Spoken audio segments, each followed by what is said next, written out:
Do a review of this entry-level scanner made by Autel. So first we're going to test it on this Saturn Ion, which is a domestically made vehicle. And then we'll test it on this Japanese-made Subaru, and then this German-made Audi. Now some of you may know I already have a professional grade scanner made by Autel already, but I'm hoping this is going to be a good backup scanner that I can keep in the shop. But I also think that this could be a good entry-level scanner for people out there, especially since when you consider that this costs only about an eighth of what this one costs. Now I've already done a video review of this one, so I'll put a link to that at the end of this video if you're interested in that. But if you end up being interested in either one of these and you want to purchase them online, I'll put links to where you can find them for cheap down below in the description box, so don't be afraid to click on them and check them out. Alright, so there's a whole bunch of cheap scanners out there that you can buy for 20 or 30 bucks that will read and erase your engine codes. Like this scanner that you see here that I bought for 20 bucks off of eBay about 3 years ago.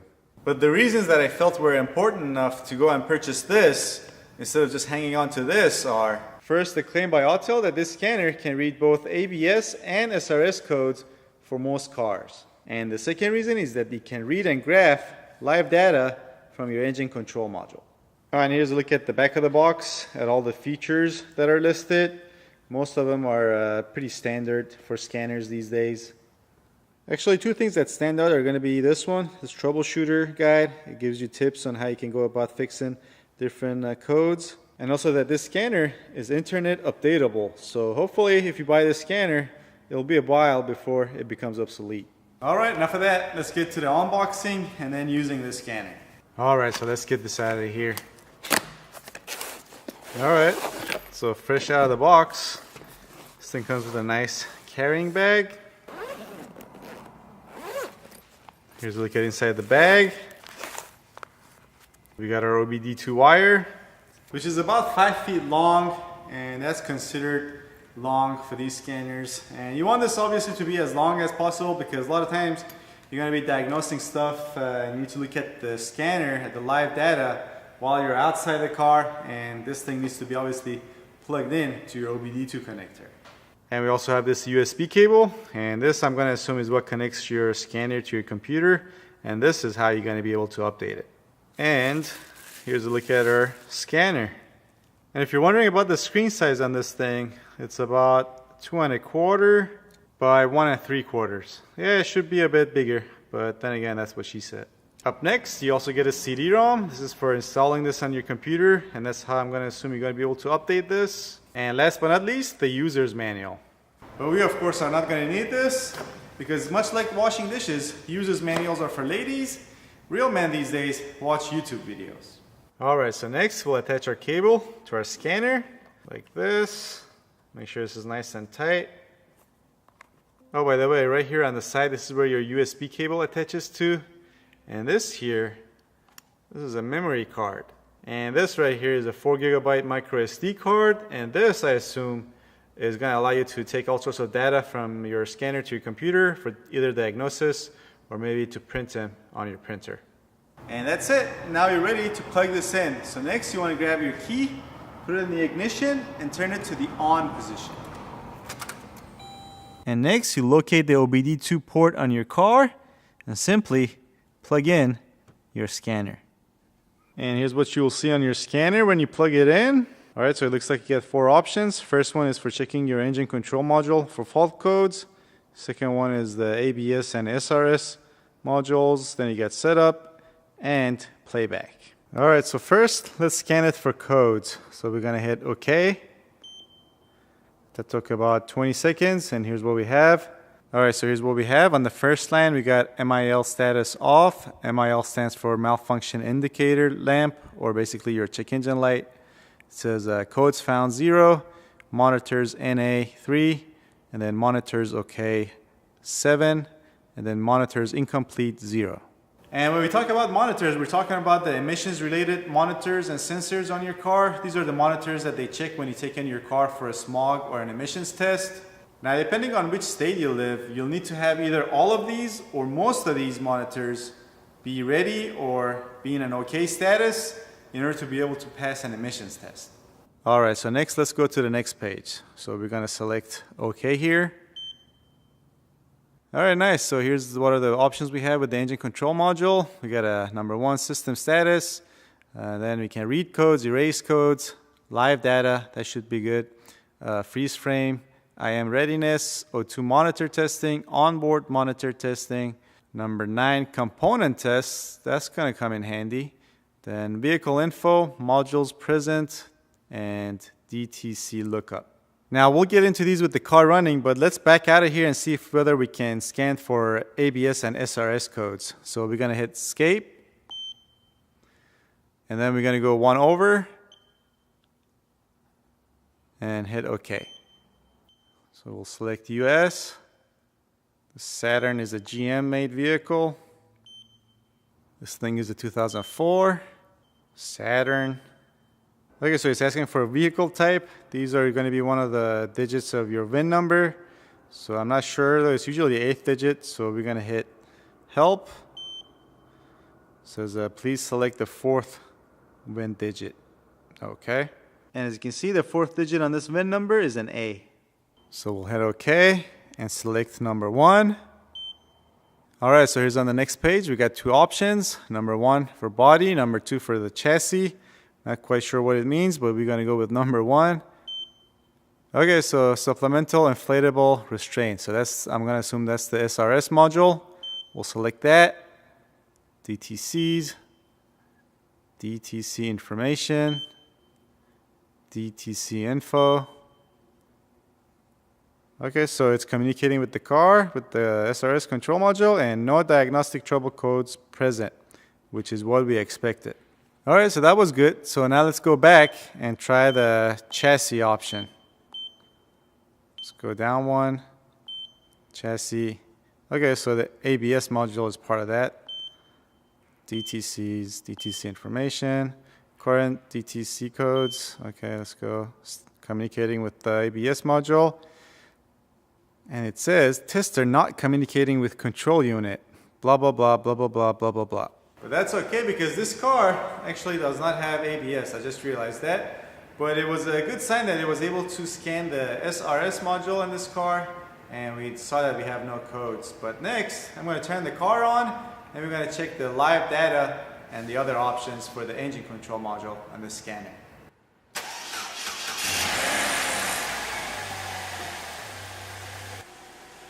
Let's go back to the OBD2 option. Let's go down to number 4, live data. Let's go with the complete list. All right, so here's what we have on this car. We got the DTC counts, fuel system, closed loop. We got the load, engine coolant temperature, short-term fuel, long-term fuel, map, RPM, VSS, spark advance. So I'm just going to go down here so you guys can see all of them. Alright, so it looks like it's got all the important ones, but let's graph one of these. Let's graph the O2 sensor, bank 1, sensor 1.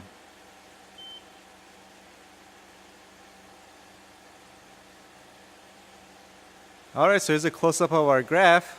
Not too shabby. And as you can see, our O2 sensor is oscillating as it's supposed to. It looks like we got an option for 2 graphs. Let's see how that works.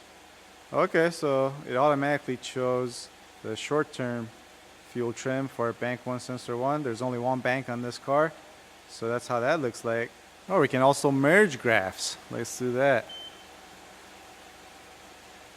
Hey, not bad. Alright, so that was cool. Now let's back out of here and go for the component test feature. See how that's gonna look like. Component test number 9. The selected mode is not supported.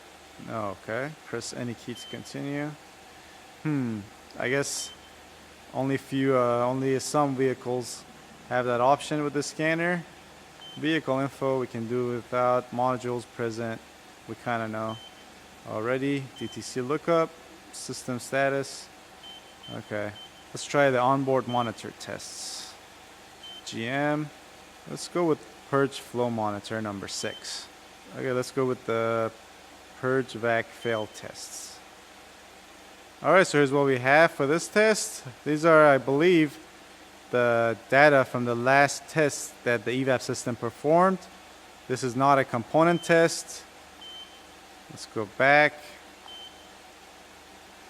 Yeah, a component test, you would be able to not manually, but through the scanner, test the different, solenoids and sensors on the car. But it looks like it's not available for this Saturn Ion. Alright, so far so good. Now, I wasn't expecting the scanner to have that component test option on it, but it didn't work on this car, but it's still a good option to have, even if it works on some cars only.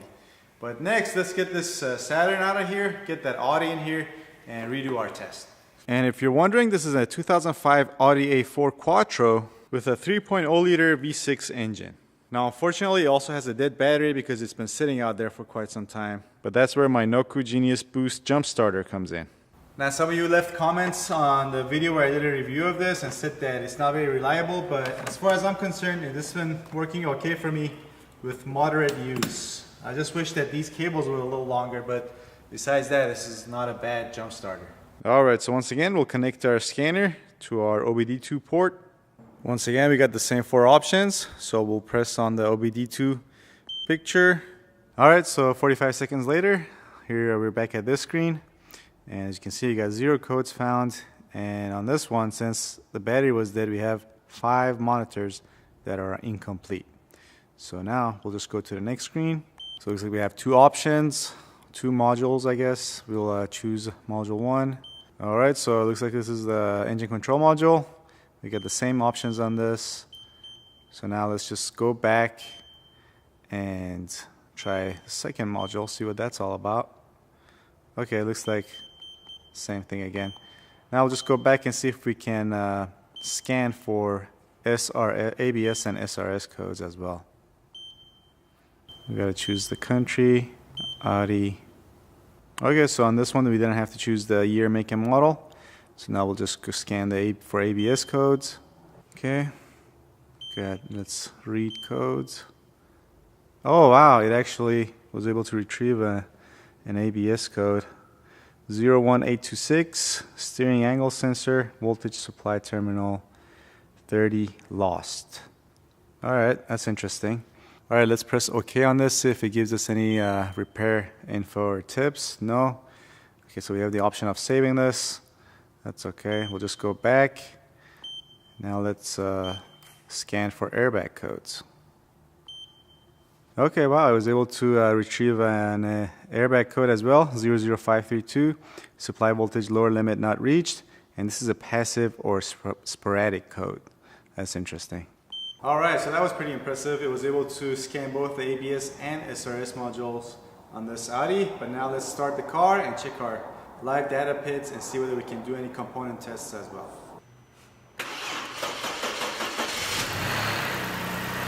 Go to the live data, number 4. Complete list. Oh, it only gives us 1 for this car. That's interesting. Let's back out. Let's go to O2 monitor test. The select mode is not supported. Oh, onboard monitor tests. It doesn't have one. It doesn't have one for Audi. Okay, what about a component test? Not supported as well. Oh, that kind of sucks. Alright, so it looks like on this Audi it can retrieve and erase engine, ABS, and SRS codes, but it cannot get any live data out of the engine control module. So overall, it's okay. I mean, it's not great, but since it can retrieve the ABS and SRS codes, it's okay with these cars, I guess. And who knows, maybe once it gets updated, or maybe if I update it right now, it could get the live data information out of this car. But then again, that requires reading the user's manual, and I'm not going to do that. I got a penis. Alright, so reading the user's manual, it looks like you got to register the scanner first, and then you go on their website and you can update it, and it says they release updates frequently, so it's probably a good idea to update this. But I actually doubt that updating it will actually allow us to get the live data, because this is an 05, it's not a new car, so when they designed the scanner, they should have had this in mind. But I'll do it anyway after I finish shooting this video, and I'll make a comment down below if it does give us the live data after updating. Alright, let's get this out of here, bring in the Subaru, and redo our tests. Alright, so once again, scanner is connected, key in the on position with the engine off. And if you're wondering, this is a 2010 Subaru Legacy with a 2.5 liter single overhead cam engine. Alright, so back to the same screen. We go with the OBD2 option. It's going to take a while to connect. Okay, so this time only take 10 seconds. And as you can see, all the monitors are ready because this one is my daily driver right now. So we'll just press OK. We'll go with the first module. We'll read codes first. Pending codes. None. Stored codes. None. Permanent codes. None. Okay. It's all good. Let's go back and scan for ABS and SRS modules. Control unit, okay. Okay, so it's got both units. Let's go with the ABS. It's communicating with the module. System type, we'll go with the VDS, okay. Read codes. System passed, no fault codes detected. Great. Now let's go back to the airbag module. Airbag system B. Okay, that's the only option we have, so we'll just choose OK. Read codes. Current codes. No fault codes detected. Great. Let's go back. Current memorized codes.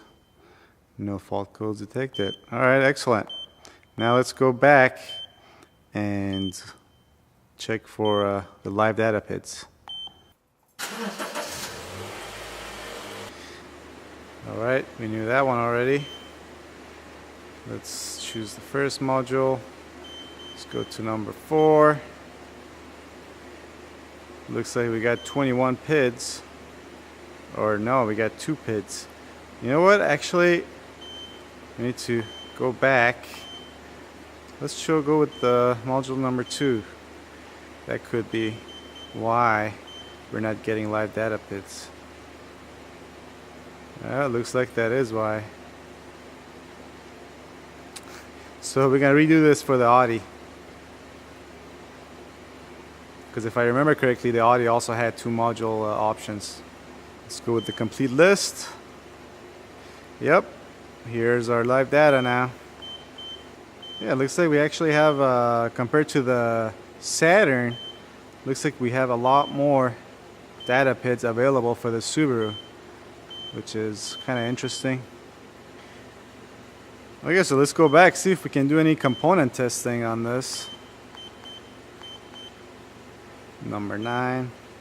The selected mode is not supported. Again, unable to do a component test on this. Alright, great. So on this Subaru, this scanner was able to scan the engine, ABS, and the SRS control modules. And was also able to give us the live data PIDs that we were looking for and that are very important when you're trying to diagnose issues with your car. But now let's do that test where we're trying to get the live data PIDs on the Audi again and select the second module, see if that makes any difference. Alright, let's do this. Alright, so OBD2, so we got this. So again, we got the system status page. Now we're going to choose the second module. See if this makes any difference. Let's go down to live data. Let's go with the complete list. And look at that. We do have live data for this, for the Audi as well. Yep, all the usual suspects, all the important stuff. We got the fuel trims, got the math.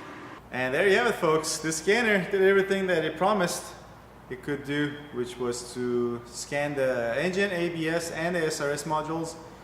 It did it on the 3 cars we tested today, plus it was able to give us live data information and has graphing capabilities. I guess the only thing I would change is, you can always make this a little bit longer, plus make the screen a little bit bigger. But besides that, for the price, this is a really good scanner, and it's definitely a good starting scanner if you're just starting to work on cars. Majority of the times you're going to be interested in the engine codes, but a lot of times you get ABS and SRS codes that you want to be able to scan And the cheap scanners out there, they're just simply not going to be able to scan those modules. Now, if you're asking if this does all of that, then why would be the reason anyone would fork out so much money getting a scanner like this? Now, besides the practical reasons, like this scanner having a large screen and having a touch screen as well, this scanner can scan a lot more control modules. But that's just one of the features this has over this. It can also reprogram control modules if you have to replace one. It also has a lot more live data pits.